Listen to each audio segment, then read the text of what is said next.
하는 제목으로 저와 여러분들이 함께 은혜를 나누고자 합니다. 자, 오늘 말씀의 제목은 현숙한 효부 룻이라는 제목으로 저와 여러분들이 함께 은혜를 나누고자 합니다. 자, 싱그러운 5월이죠. 또한 오늘은 5월 21일 세 번째 주일은 또한 부부주일로서 가정의 주일, 지난 주일은 어버이 주일, 오늘은 이제 부부주일, 다음 주일 마지막 주일은 이제 성령 강림 주일이고, 이제 5월의 마지막 주일은 총동원 주일.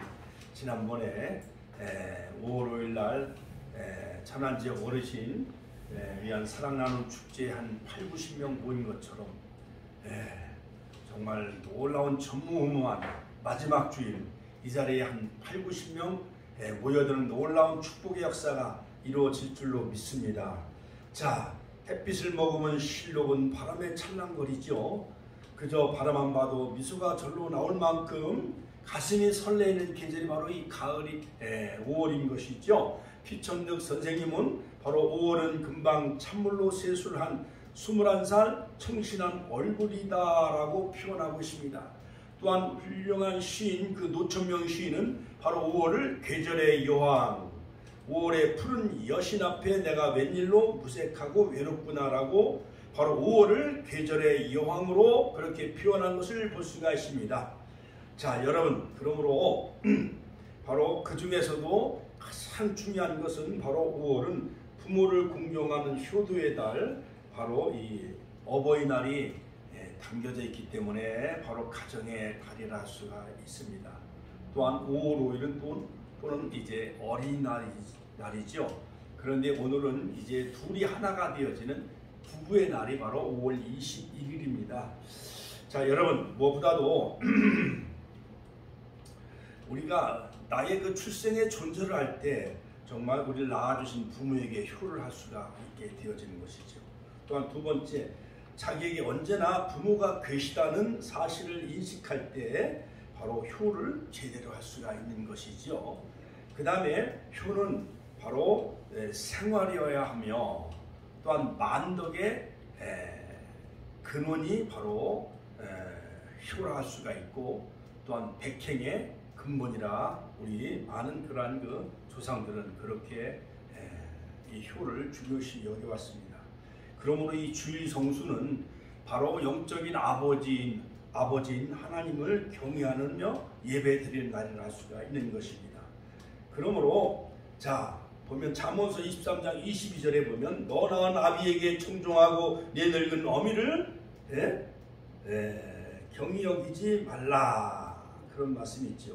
또한 자녀들아 너희 부모를 주 안에서 순종하라, 이것이 옳으니라. 네 아버지와 어머니를 궁경하라, 이것이 약속 있는 첫 계명이니 이는 내가 잘되고 땅에서 장수하리라. 사도 바울도 신약에서 에베소서 5장을 통해서 우리에게 부모 궁경을 잘 말해주고 있습니다. 여러분, 이 세상에서의 만남 중에 여러 종류의 만남이 많이 있습니다. 그 중에서 몇 가지를 우리가 소개한다고 하면은 여러 가지 비누와 손수건의 만남, 이런 만남은 바로 자신을 이제 희생하면서 상대방의 허물을 이렇게 씻어주는 비누와 같은 만남은 좋은 만남이죠. 그 다음에 손수건과 같은 만남, 상대방의 아픔과 눈물을 씻어주는 만남. 자, 그런데 또한 이 거미형과 같은 만남이 있어요. 거미줄을 쳐놓고 거기에 걸려드는 사람을 이렇게 잡아먹는 강도 유형에 속한 만남이 있어요. 자, 이러한 종류의 여러 가지 종류의 만남이 있어요. 그 다음에 생선과 비린내라는 만남이 있다는 거예요. 그 사람만 만나면 그냥 여러 가지 비린내를 풍기고 악소문이 번져나가는 그러한 정치계의 이런 비린내 같은 그러한 여러 가지 나쁜 소문과 여러 가지 냄새가 우리 한국을 이렇게 멍들게 하고 있는 그러한 그 만남도 없지 않아 있습니다. 또한 더 좋은 만남은 바로 꿀벌과 같은 만남이라 할 수 있습니다.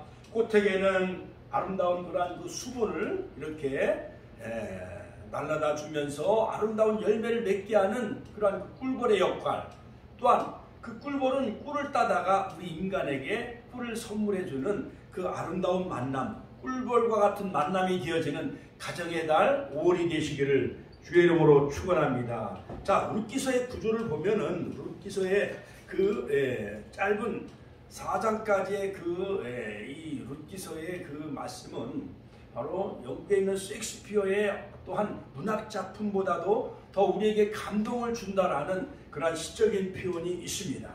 그러므로 바로 연극과 같다고 할 수 있어요. 제1장은 1막, 바로 나오미와 엘리멜렉이 바로 모압으로 이민을 가서 두 아들 기른과 말론, 그 다음에 자기의 남자 3명이 다 죽고 하는 이러한 죽음과 공허함의 그러한 그 내용이 바로 제1장 1막에 나오고 있는 것을 볼 수가 있습니다.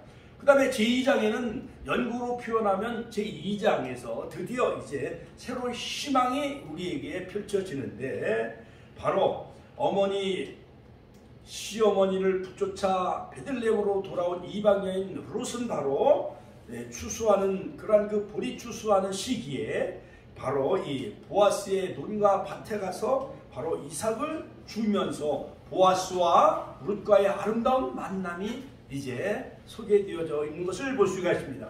그 다음에 제3장 제3막에는 바로 타작마당에 보아스가 그 노작거리에서 바로 타작을 할 때에 그 시어머니 나오미는 바로 그 며느리인 룻에게 바로 이 보아스의 그 이불에 발치에 누우라는 그러한 것을 이야기하면서 아름다운 로맨스가 시작이 되어지며 바로 혼인 예식이 이루어지는 그러한 아름다운 첫날 밤을 보내게 되어지고, 드디어 이제 사상에서 마지막 클라이막스, 바로 이 룻과 보아스가 결혼해서 바로 다윗의 왕가의 명문 가문에 그 대를 이어가는 바로 룻과 보아스 사이에서 바로 오벳, 바로 다윗의 증조부가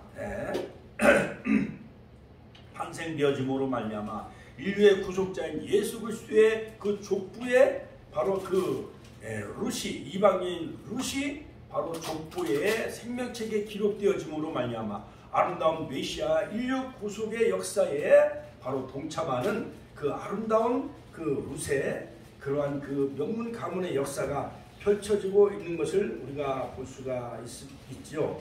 자, 그러므로 저는 이 시간 바로 현숙한 쇼부 이 룻과 보아스의 만남을 통하여서 이 가정의 달 우리에게 주는 그 영적인 교훈을 우리가 살펴보면서 함께 은혜를 나누고자 하는 것입니다. 자, 무엇보다도 제1장에서는 바로 이 나오미가 엘리멜렉과 더불어서 그 하나님의 도성인 베들레헴을 떠나 저 멀리 모압 땅으로 이민을 가면서부터 그 가정은 비극이 시작이 되어집니다. 남편 엘리멜렉이 죽습니다. 10년여간에. 또한 두 아들 기른과 말론이 죽음으로 말미암아 남자 3명은 모두가 다 죽고, 시어머니 나오미와 두 며느리 말론과 기론의 두 며느리인 바로 오르바와 룻, 이렇게 3명의 과부한이 남는 것을 볼 수가 있습니다. 바로 이 시대는 이제 사사시대로서 BC 약 1100년, 지금부터 약 3000년 전 이야기예요. 사사시대가 끝나갈 무렵에 이제 사무엘상이 시작되는, 이제 사무엘 선지자와 그 다음에 사울 왕이 통치하는 시대로 넘어가는 그 바로 중간 시기에 바로 이 엘리멜렉과 나오미가 바로 이민을 가게 되어지고, 또한 그 베들레헴 땅에 흉년이 들므로 말미암아 바로 이 나오미와 엘리멜렉은 바로 모압 땅 그모스 신을 숭배한 이방 나라로 이민을 가는 것을 볼 수가 있습니다. 그러므로 그 가정의 비극은 하나님의 도성인 이 베들레헴, 그 땅에 흉년이란 핑계를 삼아 바로 그모스 신, 다른 이방 신을 숭배하는 그 모압 땅으로 이민을 가면서부터 그 가정의 비극은 시작이 되어지는 것을 볼 수가 있습니다. 자, 그러므로 바로 이 나오미가 바로 이 두 자부에게 부탁을 합니다. 이제 나에게 생산될 그 자녀가 없으니 너희들은 너희 신에게로 돌아가라 하면서 그들에게 이제 너희 그 고국 땅에 돌아가서 좋은 남자를 만나 이제 새로운 결혼해서 새로운 행복의 시작을 이제 출발할 것을 그들에게 부탁을 하지만은, 그러나 첫 번째 그 며느리인 오르바는, 즉 기론의 부인, 바로 이 오르바는 시어머니와 이별의 키스하고 바로 그 모압 신에게로 돌아가며 모압 땅으로 세상적인 물질을 쫓아, 세상적인 정욕을 쫓아 바로 시어머니, 영적인 지도자인 시어머니의 곁을 떠나는 것을 볼 수가 있습니다. 그러나 말론의 부인이었던 이 롯은 이방 여인이었음에도 불구하고 또한 시어머니 나오미가 믿는 그 여호와 하나님을 다시 공경하기 위해서 영적인 지도자인 시어머니를 꽉 붙잡고 붙쫓아서, 같이 하면 꽉 붙잡다, 붙쫓아서 바로 베들레헴으로 다시 귀향하는 것을 볼 수가 있습니다. 많은 동네 사람들이 열렬히 환영하면서 나오미가 돌아왔다 이렇게 열렬히 맞이하고 있지만, 그러나 나를 나오미라 하지 마세요. 나는 마라와 같다. 출애굽기 15장 26절. 바로 이 나오미의 인생은 마라와 같은 쓴물의 인생을 만났습니다. 바로 그 나오미의 본래의 그 이름의 뜻은 바로 희락 기쁨이었습니다만 10년 만에 남편을 잃었습니다. 두 아들 잃었어요. 그리고 고향인 베들레헴에 돌아왔을 때에 바로 자기의 이름을 나오미라 부르지 말고 바로 마라라 부르라고 하는 것을 볼 수가 있습니다. 제 나오미가 두 아들 말론과 기론, 이 모압 여인들과 이제 결혼해서 뭔가 새로운 모압 땅에서 새로운 어떠한 희망과 소망을 가지고 그 이민 갔었습니다만, 그러나 첫째 며느리인 오르바는 시어머니와 바로 이별의 키스를 하고 바로 영적인 지도자와 등을 돌리며 모압 금오스 신을 쫓아 모압 땅 세상 물질과 향락과 쾌락을 추구하면서 오르바는 바로 시어머니와 등을 진 것을 볼 수가 있습니다. 오늘날로 말하면 목회자를 떠나며 배신하며 교회를 떠나 세상으로 돌아간 여인의 대표적인 모델 케이스가 바로 이 오르바라 할 수가 있어요. 첫 번째 며느리예요. 그러나 두 번째 며느리 룻은 바로 어머니, 하나님을 공경하는 어머니, 영적인 지도자인 바로 이 시어머니의 치마폭을 붙잡고 바로 하나님의 도성인 베들레헴으로 돌아오는 것을 볼 수가 있습니다. 바로 나오미의 인생은 허망한 인생이었어요. 모압 생활은 정말 패가망신한 그의 생애였던 것이었습니다. 패가망신, 집안이 망하고 몸이 망가진 남편을 잃었어요. 두 아들 잃었으니 바로 이 어머니는 남편도 의지할 사람이 없는 거예요. 두 아들을 잃었으니 두 아들을 의지할 사람이 없는 거예요. 모압 땅에 살려왔습니다만 10년이 지나고 난 다음 남편을 잃었습니다. 두 아들을 잃었습니다. 그리고 남편 없는 두 자부를 데리고 그는 고향 땅으로 돌아올 수밖에 없었는데, 오르바는 결국 이별하게 되어지고 룻은 어머니를 붙쫓아 베들레헴으로 돌아옵니다. 고향 땅에 다시 하나님의 복을 주셔서 베들레헴에 큰 풍년이 왔다는 그런 그 소문과 소식을 듣게 되어져요. 그래서 이제 고향으로 돌아오기로 결심을 합니다. 그런데 그 아들 없는 과부된 두 자부 중에 바로 이 룻은 시어머니 나오미를 따라 오려고 하니까 그를 따르는 과부된 그 룻이 오는 것을 말리기 시작합니다. 나를 따라와도 남편도 없고 또 너희에게 내가 장가 들게 할 남은 자손도 없으니 너희는 희망이 없다. 날 따라오지 말고 고향 땅에 남아 너의 그 고국에 좋은 청년을 만나 이제 재혼해서 잘 살아라. 간절히 그렇게 타일렀는데도 불구하고 이제 여러분 나오미의 연세가 만약에 한 60대가 넘었다고 생각을 해봐요. 60이나 70이 넘은 시어머니 나오면 희망이 있어요, 없어요? 희망이 없잖아요. 노인들에게 무슨 소망이 있겠어요? 젊은 10대나 20대, 30대는 그들이 대학에 들어가서 좋은 여성을 만나 좋은 직장에 들어가 또한 행복한 그 보금자리, 홈 스위트 홈, 좋은 그런 그 보금자리를 꾸며서 토끼와 같은 그 자녀를 낳아서 그 가정이 정말 이 땅에 정말 아름다운 그 명문강을 이룰 수 있는 그런 희망이라도 있지만은 60대, 70대가 넘은 그런 그 시어머니 나오미에게는 아무런 희망이 없었던 것이었어요. 자, 첫 번째 오르바와 룻의 차이점을 우리가 비교하며 살펴본다고 한다면, 오르바는 그 뜻의 이름이 바로 불성실하다, 그런 뜻이에요. 그 다음에 뒤로 처진다, 빠진다, 그런 의미를 가지고 있어요. 그러나 룻은 우정, 같이 한번 다 우정, 좋은 친구라는 그 이름의 뜻을 가지고 있어요. 룻은 바로 그 이름대로 바로 이방 여인 룻은 바로 시어머니를 쫓아 베들레헴으로 돌아온 것을 볼 수가 있습니다. 자, 룻기서 1장 16절에 보면은 룻이 가로되 나로 어머니를 떠나며 어머니를 따르지 말고 돌아가라, 강권하지 마옵소서. 어머니께서 가시는 곳에 나도 가고 어머니께서 유숙하시는 곳에 나도 유숙하겠나이다. 어머니의 백성이 나의 백성이 되고 어머니 하나님이 나의 하나님이 되시리니 어머니께서 죽으시는 곳에서 나도 죽어 거기 장사될 것이라. 만일 내가 죽는 일 외에 어머니와 떠나면 여호와께서 내게 벌을 내리시고 더 내리시길 원하나이다. 우리 사랑하는 권사님, 우리 집사님들, 이러한 효부와 같은 며느리 만나면 더할 나위가 없겠죠. 그렇죠?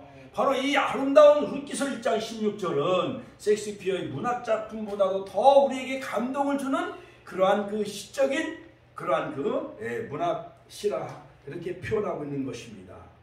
자, 나오미가 룻이 자기와 함께 가기로 굳게 결심을 보고 꽉 붙잡으니까 더 이상 시어머니도 이제 말릴 수가 없는 거예요. 그래서 과부된 두 여인이 서로 의지가 되어지면서 이제 베들레헴으로 돌아오면서 동행하는 것을 볼 수가 있습니다. 자, 집으로 돌아온 쇼보 바로 룻, 그 둘째 며느리는 결사적으로 어머니와 같이 해서 어머니를 공양해야 되겠다고 애국 땅인 이스라엘로 자원해서 바로 시어머니를 따라서 이제 하나님의 도성인 베들레헴으로 이제 같이 돌아오는 것을 볼 수가 있습니다. 요즘 대학을 나온 젊은 20대 후반이나 30대 초반 여성들은 시부모를 모시기를 좋아해요? 아니면 독립해서 따로 살기를 좋아해요? 독립해서 따로 살기를 원하잖아요. 그렇죠? 요즘 룻과 같은 아름다운 그 며느리, 그러한 자부를 찾아볼 수가 있을까요? 없을까요? 전혀 늘 식구도 찾아보기 힘들죠. 자, 그래서 나오미가 룻을 데리고 베들레헴에 돌아옵니다. 모든 사람이 다 놀랐습니다. 나오미가 왔다고 열렬히 환영을 합니다.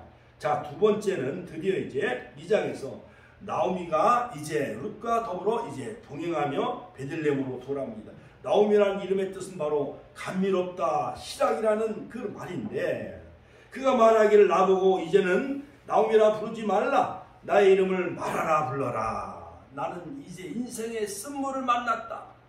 남편도 잃고 두 아들도 잃었으니 이제 그 인생은 정말 쓴물을 만난 인생이었습니다.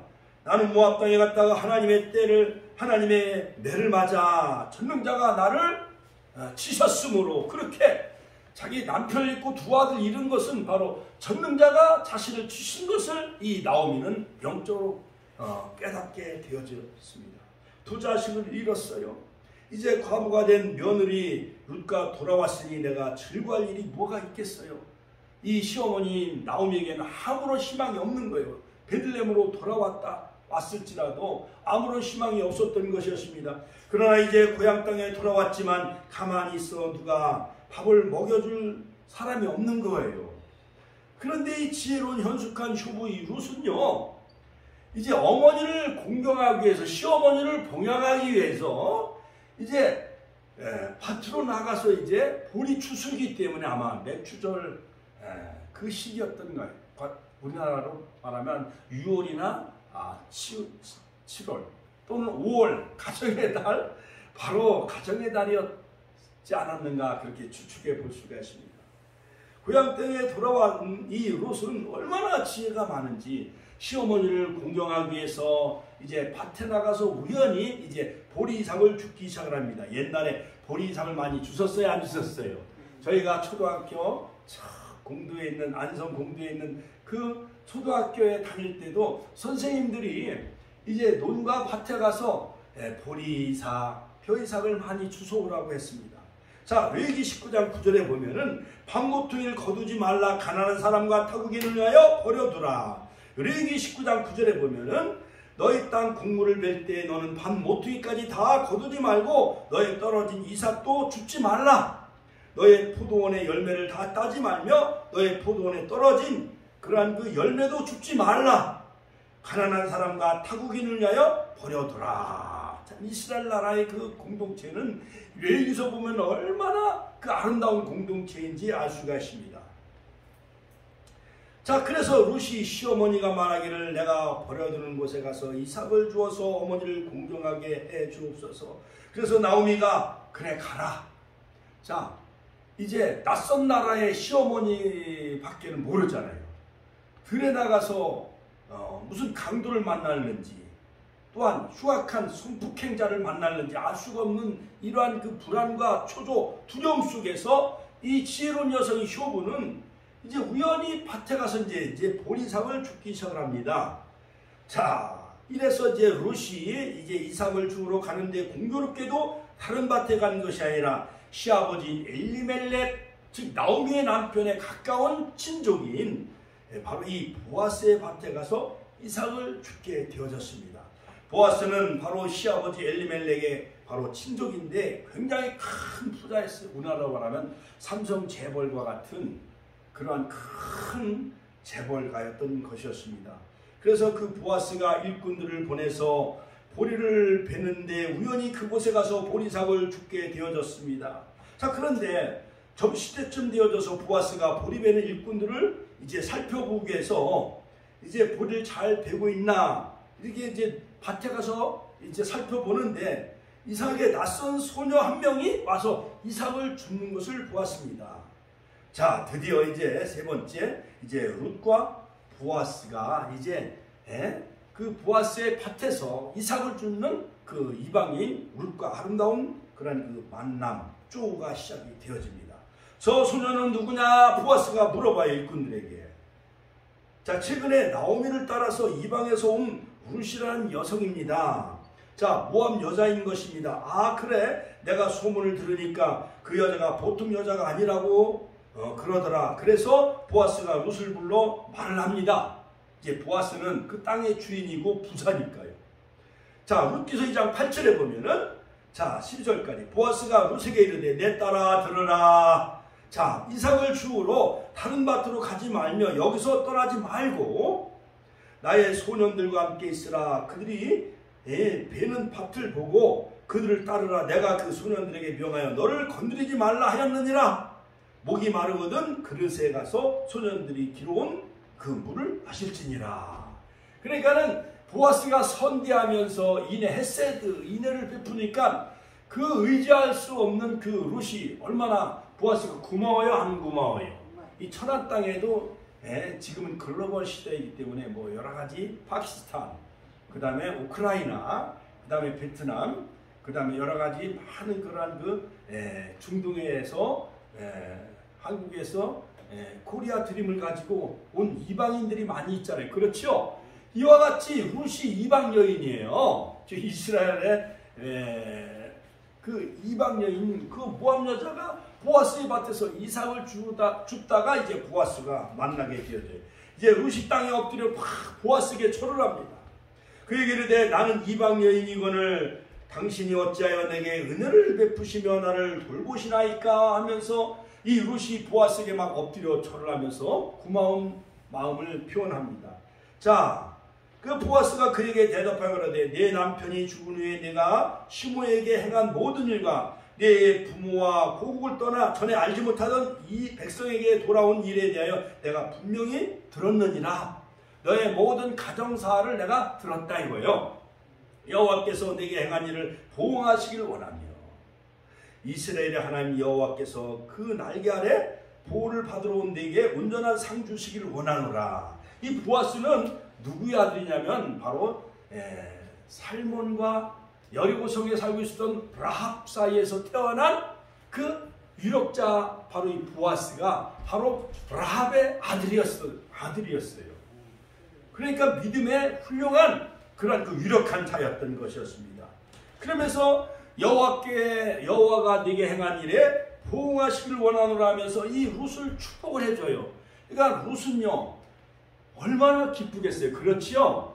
자, 왜냐하면 이방 여인으로서 시아버지도 이미 죽었어요. 남편도 죽었는데 나이 늙은 시어머니를 모시기 위해 이제 이방 나라인 이스라엘의 이제 따라왔는데 이제 밭에 와서 이삭을 주어 시어머니를 공경하고 있는데 굉장히 보아스가 자기에게 너무 잘해주는 거예요. 선대하면서 인애를 베푸는 것이었습니다. 점심을 먹을 때 보아스가 룻을 식탁으로 초청을 해요. 같이 한번 식탁에 초청을 했다. 아름다운 식탁에 살아나기 시작을 합니다. 식탁이 살아나고 또한 밭에서 이삭을 줍고 또한 물을 길어온 그 물도 마시게 하고 그 다음에 떡도 먹게 합니다.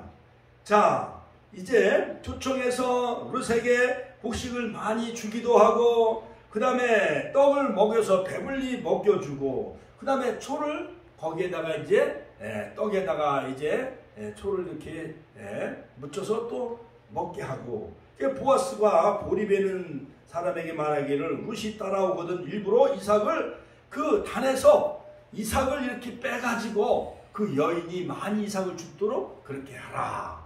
그래가지고 한 말 두 말 이렇게 큰 자루에 담아가지고 저녁에 이제 시어머니에게 이제 자랑을 하는 거예요. 어머니 이 밭의 주인 보아스가 나를 이제 식사도 초대해주고 점심 때 그 다음에 일꾼들의 그 곡식단에서 이제 이삭을 많이 이렇게 흘려가지고 내가 이제 이삭을 너무 많이 주어가지고 자루에 가득히 담아가지고 이렇게 왔나이다. 그러니까는 시어머니가 볼 때 얼마나 그 보아스를 기특하게 여겼고 얼마나 그 룻의 그 효성에 대해서 얼마나 감격했겠습니까? 시어머니가 너 오늘 밭에 갔다 왔느냐? 예, 밭에 갔습니다. 내가 간 밭은 바로 보아스란 분의 밭에 이렇게 엄청나게 내가 이삭을 주고 왔나이다. 그 어머니가 무릎을 탁 치더니 그 보아스가 다른 사람이 아니라 바로 너의 시아버지인 엘리멜렉의 가장 가까운 많은 해석가들에 의하면 조카 정도 이렇게 가까운 친척이었대요. 그냥 큰 집에 아마 조카였는지 바로 이 엘리멜렉은 죽고 또 기론과 말론도 죽었는데 의지할 것은 큰 집의 조카인 이 보아스가 유력자였기 때문에 그 밭에서 이삭을 줍다 보니까 부스러기도 딱 그 상에서 떨어지는 부스러기를 먹고 주워왔는데 바로 룻이 그 부스러기를 주워다가 바로 시어머니 나오미를 공경하기 시작을 하는 거예요. 자, 네 번째 드디어 제 시어머니 바로 시어머니는 룻을 바로 보아스가 기업 물을 자라고 소개해 줍니다. 바로 이 기업 물을 자인 보아스는 바로 인류의 구속자인 예수 그리스도의 모형이에요. 같이 한번 따라서 인류의 구속자 예수 그리스도의 모형이 바로 이 보아스였던 것이었습니다. 그래서 가까운 친척이 땅을 이제 물려야 하는데 바로 이것이 바로 이스라엘 나라의 고헬제도예요. 고헬제도. 자, 고헬제도를 제가 조금 설명하면 구약시대에는 이 고헬 즉 히브리 말로 까이라는 이런 고헬제도가 있는데 이 고헬제도는 무르다 또한 되찾다 구속하다는 뜻이에요. 그래서 이 까알에서 온 말로 근족 기업 물을 자 계대를 이어줄 자 바로 이 고헬제도는 고헬에 해당하는 이 가까운 근족이 가지는 의무와 권리는 크게 세 가지예요. 첫 번째는 뭐냐? 기업 물으는 법. 레위기서 25장 25절. 자, 기업 물은 법은 가난하여 땅을 팔았을 경우 가까운 친족이 대신 땅값을 지불하고 그 땅을 도로 찾아주는 법이에요. 이것이. 그러니까 엘리멜렉이 죽었잖아요. 그러니까 큰 집의 조카 이 보아스가 기업 물을 자가 되어지는 거예요. 또한 가까운 형제 동생이 또 보아스보다 더 가까운 근족이 있는데 성에서 장로들 앞에서 바로 그 기업 물을 자에게 바로 엘리멜렉의 땅 바로 이 죽은 말론과 기론의 그 땅을 바로 기업 물을 자 내가 대신 그 돈을 은행에 저당 잡혔든지 두 개 팔았든지 그걸 가지고 도로 사가지고 엘리멜렉의 그 땅을 다시 회복해 주겠느냐가 그 선택을 그걸 줬는데 그 사람이 신발을 벗어서 권리를 포기해요. 같이 한번 따라서 신발을 벗어서 권리를 포기합니다. 그러므로 다음 차례는 누가 차례가 되어지는 거예요?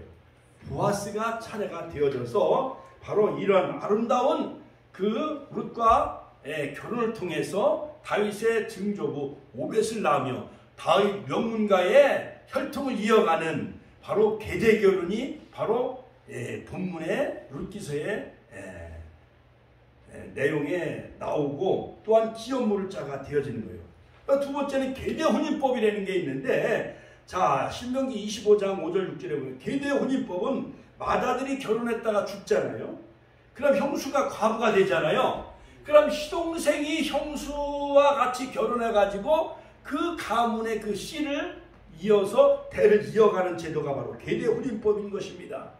바로 창세기 38장의 시아버지인 그 유다, 야곱의 그 12아들 중에 네 번째 아들이 유다가 바로 엘이 장가들었는데 그 엘이 죽어요. 근데 두 번째 그 아들인 그 오난과 그 다말과 결혼했는데 이 오난이 씨를 주지 아니하므로 결국 이 다말은 그 유다 가문의 그 며느리지만은 씨를 받지 못해요. 그러다가 나중에 이제 면박을 해가지고 양을 치는 그 들녘에서 시아버지에게 뭐 도장과 뭐 끈 이런 것을 담보로 잡고 바로 이 다말이 시아버지와 함께 이제 합방을 하게 되어져서 바로 유다와 시아버지 유다와 다말과 며느리와 서로 결혼해가지고 베레스 인류의 구속자 바로 예수 그리스도의 족보에 바로 이 다말이 들어가는 것을 볼 수가 있습니다. 할렐루야. 하나님께 영광의 박수 올려드립니다. 할렐루야.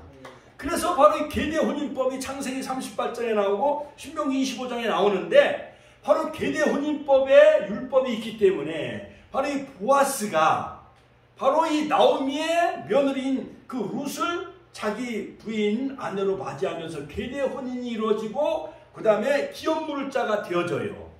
자, 또 하나는 동해보복법인데, 동해보복법이라는데 생명을 생명으로 갚는다는 보수 원리에 의해 만약에 우리 가문에 누가 사람이 우리 자녀를 누가 죽이잖아요. 그러면은 사람을 죽인 자는 반드시 또 죽이는 동해보복법. 눈에는 눈, 이에는 이. 그러니까 살인자는 또 죽이는 이런 동해보복법이 있어요. 자, 그런데 그 의무와 권리를 행사할 수 있는 이 고혈로 인정받기 위해서는 몇 가지 또 조건이 있는데, 혈연으로 가까운 근족이 되어져야 돼. 같이 한번 따라서 혈연적으로 가까운 근족이어야 돼. 사촌이나 또는 뭐 조카나 또한 육촌이나 가까운 근족이 되어져야 돼. 그래야 그 기업물자가 될 수 있는 그 자격이 주어지는 거예요. 두 번째는 본인이 자원해야 돼. 가까운 근족이라도 보아스보다 가까운 근족이 있는데 그 사람이 기업물자 그 엘리멜렉의 모든 땅을 다시 회복시켜 주십시오. 그 다음에 룻을 아내로 맞이하십시오 했는데 이 사람이 받아들였어요? 포기했어요? 가까운 근족이 포기하고 다음 차례가 바로 보아스가 차례가 되어져서 룻을 아내로 맞이하고 그 땅을 다 기업물자가 되어지는 것이죠. 그 다음 능력이 있어야 돼. 능력. 어떠한 재물이 많아야 되고 땅이 많아야 됩니다. 자, 그래서 이제 보아스가 이제 기업물자가 되어지는 거죠. 자, 여기서 우리에게 주는 영적인 교훈은 뭐냐? 룻과 보아스의 만남, 아름다운 만남. 오늘이 바로 부부의 날이죠. 자, 그러므로 성도된 우리는 신랑 대신 예수님을 만나야 돼. 같이 신랑 대신 보아스와 같은 유력한 신랑 대신 예수님을 우리가 만나야 되는 거예요. 자, 너무 놀랍죠? 자, 그러니까 나는 당신의 여종 룻입니다. 보아스에게 하는 말이 당신이 옷자락으로 시녀를 덮으소서. 그러니까 보아스의 그 옷자락으로 바로 이 노적가리에서 첫날 밤을 지내면서 바로 이불을 덮고 자는데 보니까 발치에 누가 누워있는 거예요? 목욕을 하고 향수를 뿌리고 예쁘게 하고 바로 룻이 바로 보아스의 이불 바로 이 발치에 누워 있었던 거예요. 그러니까 새벽녘에 보니까 누가 누워 있는 거예요. 보니까 바로 이 나오미와 같이 바로 베들레헴에 돌아온 그러한 그 현숙한 여인 효부 룻이었던 거예요. 그러면서 룻이 당신의 옷자로 나를 덮으소서. 당신은 우리의 기업물자가 됩니다. 보았으니 깜짝 놀랐습니다. 자, 그렇지. 이 가족이 다 망해서 다 논도 집도 다 팔아먹고 빈손으로 돌아왔는데 내가 가까운 친척으로서 이 모든 전토를 다 도로 사주고 이 여인도 내가 아내로 받아들여야 될 의무가 있지 않느냐 하는 놀라운 영적인 깨달음과 그 확신과 그 믿음이 보아스에게 있었던 거예요. 하나님이 보아스의 마음을 움직여 주셨죠. 자, 그래서 보아스가 말하기를 가로되 내 딸아 여호와께서 내게 복 주시기를 원하노라. 룻기서 3장 10절. 네가 빈손으로 돌아왔지만 그러나 너희 베푼 인애가 처음보다 나중에 더하도다. 시어머니를 공경하는 그 갸륵한 마음이 온 동네에 퍼짐으로 말미암아 보아스가 너무 감동을 받은 거예요. 한눈에 뿅 갔어요. 보아스도 남자잖아요. 남자는 여자를 보는 순간 뭔가 가슴이 뭉클해잖아요. 그렇죠?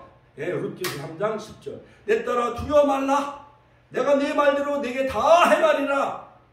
네가 현숙한 여자인 줄 나의 성읍 백성이 다 아느니라. 룻기서 3장 10절. 할렐루야. 하나님께 영광의 박수 올려드립시다.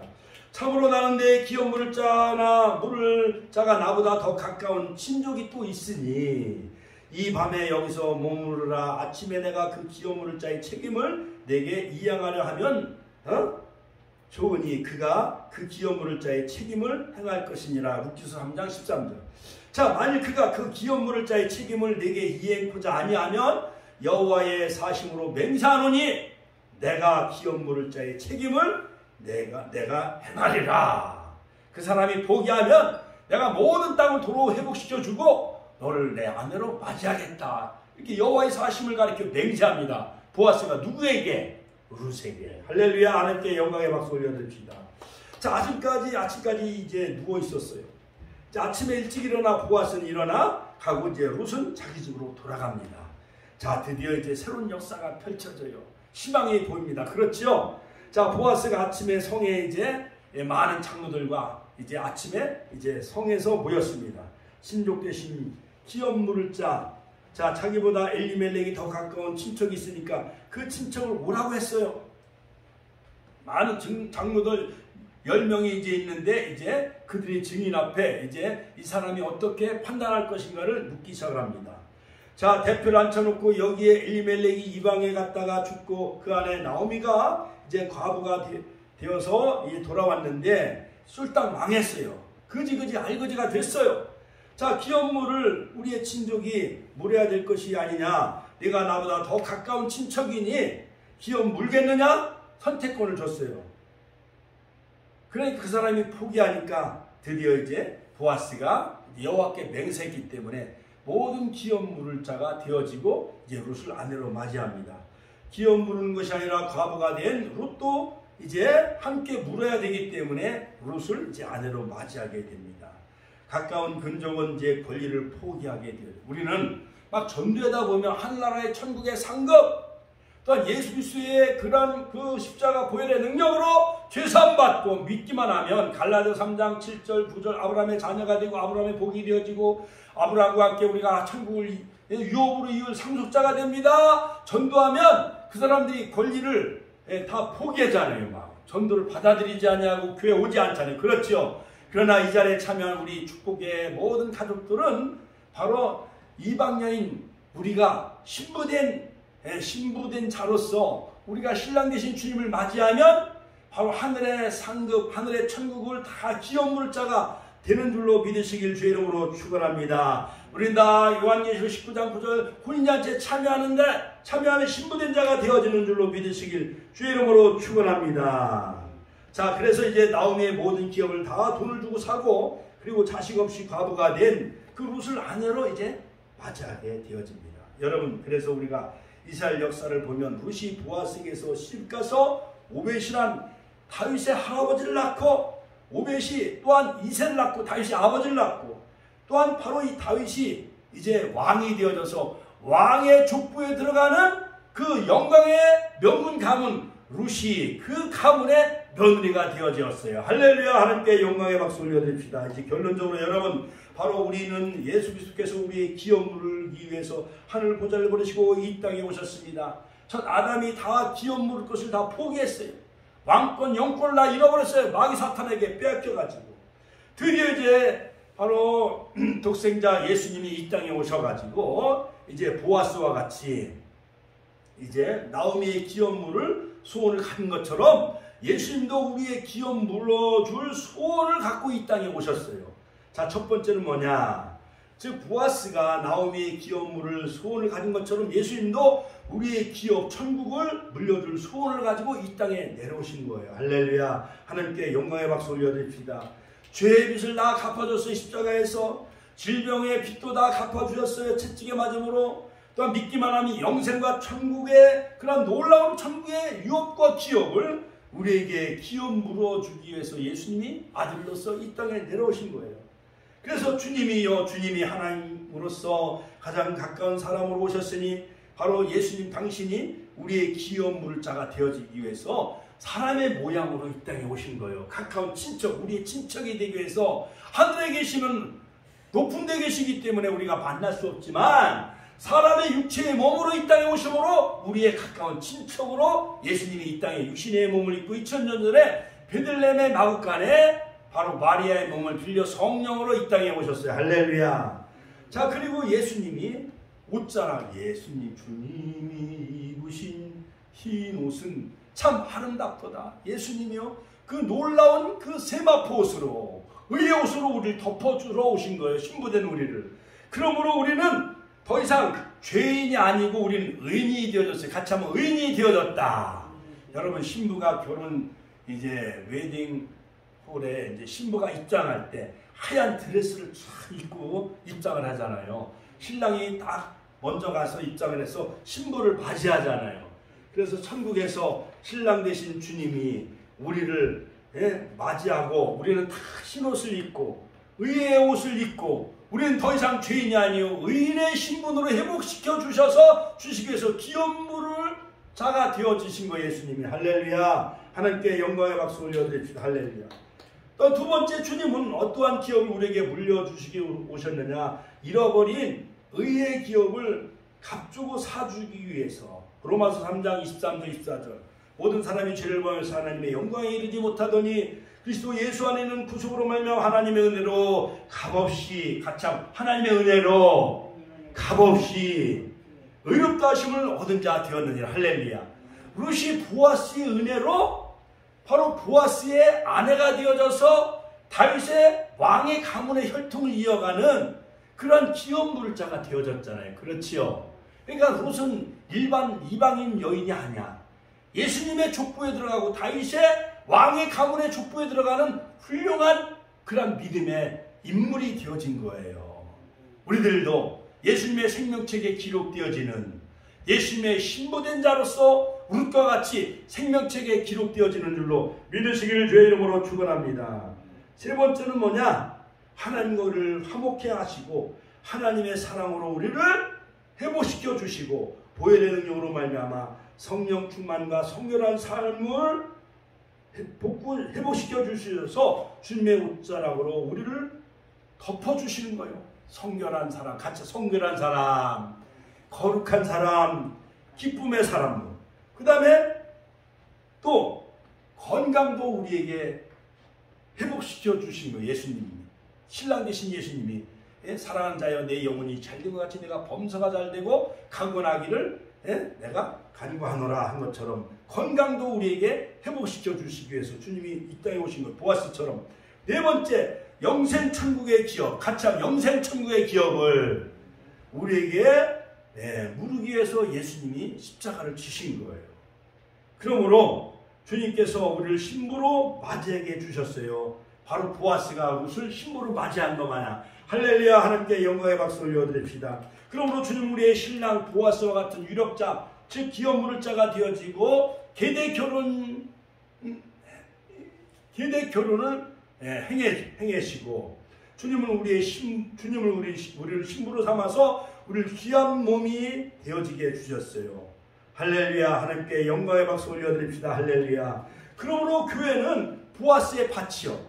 여기서 말씀의 이삭을 줍는 거예요. 말씀의 씨앗을 줄 때 말씀을 받아들임으로 말미암아 우리는 주님의 신부된 자 되어져서 룻이 그 보아스의 밭에서 교회에서 보아스의 교회 그 뜰에서 이삭을 줌으로 말씀을 줌으로 바로 보아스의 신부가 되어지는 것 마냥 우리는 다 주님의 신부가 되어진 줄로 믿으시길 주의 이름으로 축원합니다. 그러므로 성령의 열매 맺어 날마다 거룩한 삶, 성결한 삶, 바로 신랑 되신 주님의 신부된 자의 그러한 놀라운 주님의 옷자락을 우리에게 덮어주심으로 말미암아 우리가 의인의 신분도 회복시켜줬어요. 또한 신부의 자격으로 우리를 회복시켜 주시고, 또한 아브라함의 자녀로 회복시켜 주시고, 아브라함의 복을 회복시켜 주시고, 아브라함과 함께 우리가 그리스도께 속한 자이기 때문에 천국 유업으로 이을 자로 우리를 천국의 기업을 우리에게 상속해 주시기 위해서 예수님이 고해 구속자가 되신 거예요. 지원물을 자가 되신 거예요. 하나님께 영광의 박수 올려드립시다. 할렐루야, 할렐루야. 그러므로 마지막 룻기서 4장 13절 17절에 보면은 바로 나오미가 아이를 낳았다고 그런 거예요. 여기가 바로 룻이 낳았지만은 계대 결혼법에 의해서 결국 나오미의 아들이 되어지는 거예요. 어떻게 보면 룻이 낳은 아들의 할머니가 나오미잖아요. 그런데 나오미가 어머니가 되어지는 거예요. 계대 혼인법에 의해. 그래서 내 생명의 회복자이며, 룻기서 4장 13절로 17절에 보면 바로 내 생명의 회복자이며 내 노년의 봉양자라, 곧 너를 사랑하며 7 아들보다 귀한 며느리가 낳은 자로다. 룻이 여성이지만 7의 아들보다 더 낫다라고 표현하고 있어요. 나오미가 아기를 받아 품에 품었다 이렇게 표현하고 있어요. 나오미가 아기를 받아 품에 품고 그 양육자가 되니, 양육자가 됐다는 것은 즉 룻이 낳은 아들의 어머니가 되어졌다는 거예요. 그 이웃 여인들이 그에게 이름을 지어주되 나오미가 아들이 태어났다 해서 그의 이름을 오벳이라 했는데 그는 다윗의 아버지, 이새의 아버지 다윗의 할아버지가 되어진 거예요. 자, 얼마나 아름다운 표현입니까? 할렐루야, 할렐루야. 하나님께 영광의 박수 올려드립시다. 그러므로 나오미가 노년에 아들을 가슴에 품게 되어져요. 계대 혼인법에 의해. 그러므로 말미암아 손자를 끌어안고 보듬어 살아가는 그 모습은 히브리 말로 바로 동사인데 바티카흐라는 거예요. 바티카흐. 일정한 권리와 책임이 나오미에게 주어졌다는 거예요. 노년의 나오미가 바로 이 아들을 품에 안았다. 그래서 생명의 회복자가 되어지고 오벳이 룻이 낳은 아들이 바로 할머니 나오미를 바로 생명의 회복자가 되어지고 노년의 봉양자가 되어졌다는 거예요. 바로 이 땅에 아들로 오신 예수님은 바로 우리를 옷자락을 덮어 의인으로 인정해 주시고 영생과 생명과 천국을 기업 물을 자가 되어져서 우리에게 천국을 상속해 주는 기업 물을 자가 바로 예수님이 오셨다는 게 얼마나 우리에게 큰 은혜며 축복입니까? 할렐루야. 여러분, 신앙의 명문가, 세계적인 리더십 이론가인 스티븐 코피의 그 여러 책에 보면은 바로 성공하는 가족의 7가지 습관이라는 책이 나오는데 그 서문에서 이런 말을 합니다.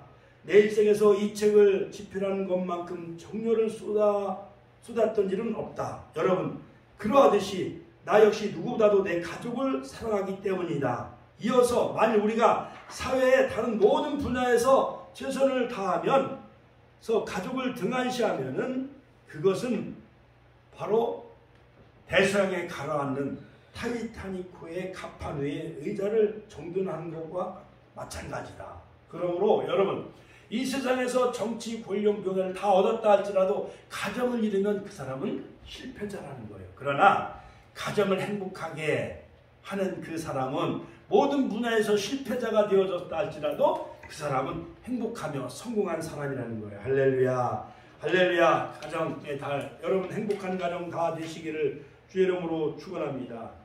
바로 신앙의 명문가인 바로 이 송가이로 목사가 있는데 그 3딸을 낳았어요. 3딸을 낳았는데 바로 송혜령은 바로 중국의 부자인 공상의 부인이 되어지고, 그 다음에 송미령은 바로 중국의 유명한 손문의 부인이 되어지고, 그 다음에 송경령은 바로 중국의 장개석의 총통의 부인이 되어졌어요.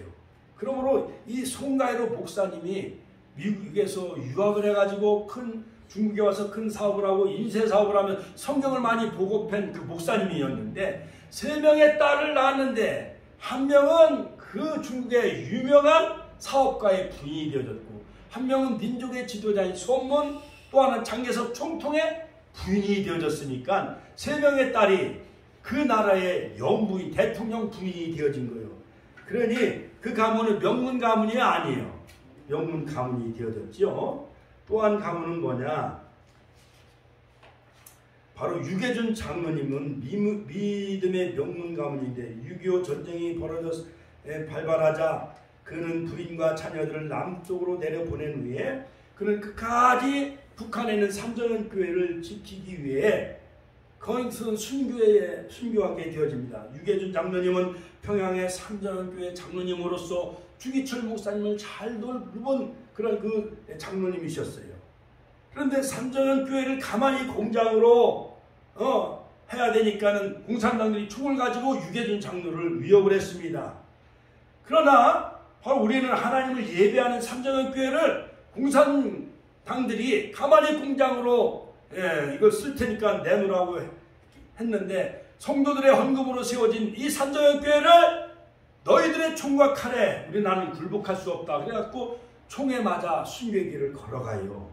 그러나 유계준 장로의 일사가구의 신앙으로 말미암아 그 부인 윤덕준 권사님과 8명의 자녀를 낳았는데 6남 2녀를 낳았어요. 그런데 6명이 다 의사가 되어졌고 2명은 대학교 총장과 약사가 되어졌어요. 큰아들 유기원 장로님은 국립의료원장이 되어졌고 두 번째 아들 유기원 장로님은 부산대 교수가 되어졌고 세 번째 유기선 의사 장로는 현대 부산에 이제 의사가 되어졌고 네 번째 아들 유기천 장로님은 서울대 총장을 지냈어요. 서울대 총장. 그 유계준 장로님 순교자 그 가문의 아들 가운데 네 번째 아들은 서울대 총장이 되어졌고 5번째는 시카고에 거주하여 5째 아들은 유기진은 의사 장로로서 장기려 박사와 함께 평양 기독교 병원에 근무했던 당시 훌륭한 의사가 되어졌고 그 다음에 네 번째 아들 유기천 장로님은요 서울대 총장을 역임했는데 그의 재산 30억을 다 팔아서 서울대학교 모교에 그것을 다 기부했다는 거예요. 그 다음에 장녀 유기옥은 서울대 누가의료원 원장, 병원 원장이 되어졌고 딸이. 그 다음에 미국 뉴욕에 살고 있는 유기숙은 권사님은 그 다음에 약사가 되어졌고 이렇게 유계준 장로님의 가문 6명의 의사와 2명의 총장과 의사가 그 가문에서 나오게 되어졌다는 거예요.